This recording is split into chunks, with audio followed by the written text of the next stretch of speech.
గొడవలు, భర్తతో గొడవ, అత్తమామలతో గొడవ. ఎంత చెప్పినా తప్పంతా అతందే అని వేరెత్తి చూపించినా ఎన్నిసార్లు నేను ఉపయోగపట్టాలి? ఇక చాలు, నాకు నువ్వు వద్దు బాబు అనుకుంది. విడాకులు ఇచ్చేయి అని అడిగింది. బట్ విడాకులు మాట తర్వాత సంగతి. ఇప్పుడు ఆమె నిర్జీవంగా పుట్టింటికి వచ్చింది. డాక్టర్గా ధైర్యంగా బ్రతకాల్సిన ఆమెకు ఈరోజు పరిస్థితి రావడానికి రీజన్ వారేనా?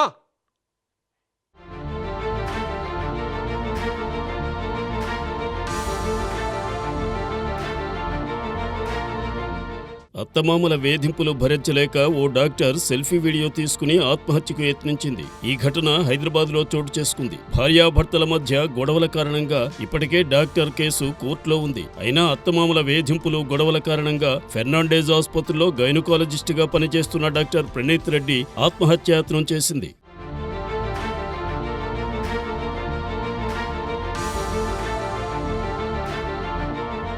2018లో టెక్కీ సికిందర్ రెడ్డితో ఆమె వివాహం జరిగింది. వీరికి 4.5 ఏళ్ల పాప ఉంది. దంపతుల మధ్య గొడవల కారణంగా ఇప్పటికే విడాకుల కేసు నడుస్తోంది. సికిందర్తో ప్రస్తుతం ఆమె కలిసి ఉండట్లేదు. దీంతో అత్తమామలు ఆమెను వేధించడం మొదలెట్టారు. ఒకే ఇంట్లో పై అంతస్తులో అత్తమామలు, కింది పోర్షన్లో కుమార్తె ప్రణీత ఆమె తల్లి ఉంటున్నారు. అత్తాకోడళ్ల మధ్య తరచూ గొడవలు జరుగుతున్నాయి. సోమవారం రాత్రి మరలా గొడవ జరగ్గా ప్రణీత సరూర్ నగర్ పోలీస్ స్టేషన్లో ఫిర్యాదు చేసినా ఫలితం లేదు. దీంతో మనస్తాపానికి గురైన ప్రణీత సెల్ఫీ వీడియో తీసుకుని మాత్రలు బింగేసింది.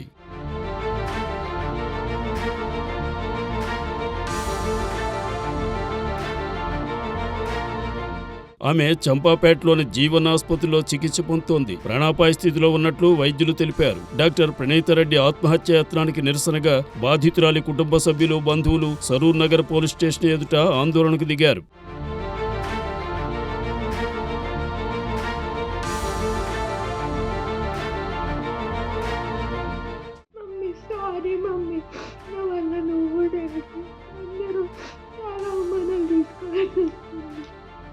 మీరే అవమానాలు పడాల్సి వస్తుంది.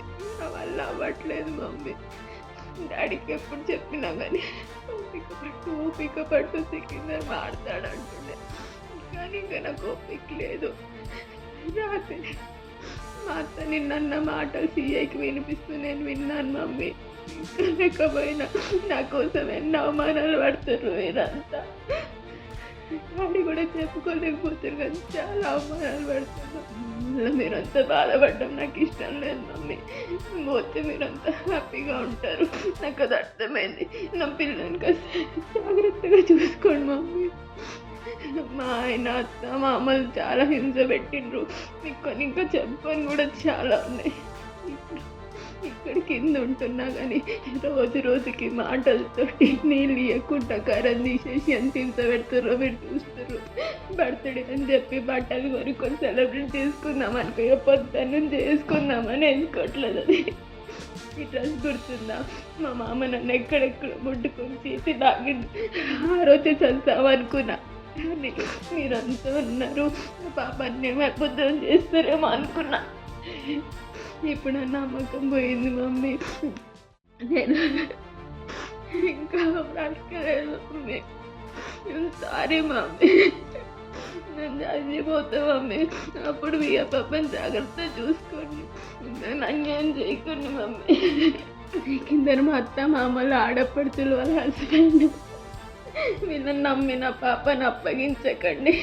ఆ పుష్ప ఎందుకు వచ్చిందో, సులోచన ఎందుకు వచ్చిందో, మా పద్మ ఎందుకు వచ్చిందో నా బ్రతికి ఆగం చేసేసారు. డాక్టర్ అయి ఉన్నా కానీ నాకు ఈ గతి పడుతుందని అప్పుడు అనుకోలేదు.